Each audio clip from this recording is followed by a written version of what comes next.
Welcome back, and today I'll show you how to check if your TV supports 120 FPS and 120 Hz refresh rate using your Xbox Series X or Xbox One.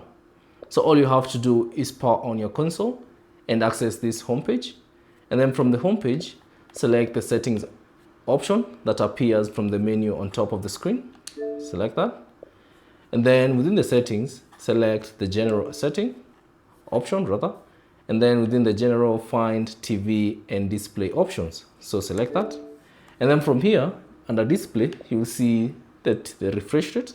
So for my TV it supports 60 Hz refresh rate, so you can see, or you can set to 120, but the value that is set by default is 60 Hz refresh rate.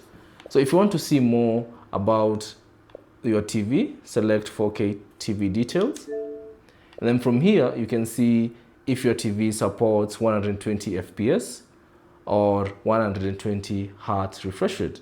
So as you can see, my TV supports 4K Ultra HD at 60 Hz refresh rate, but it does not support 4K UHD at 120 Hz refresh rate. And also when playing games, it supports 1440p at 120 frames per second, So that's basically it on how to check if your TV supports 120 FPS and 120 Hz refresh rate. Thanks for watching. If you have any questions, leave them down in the comment section below. And if you found this video useful, consider leaving a like and subscribing to the channel.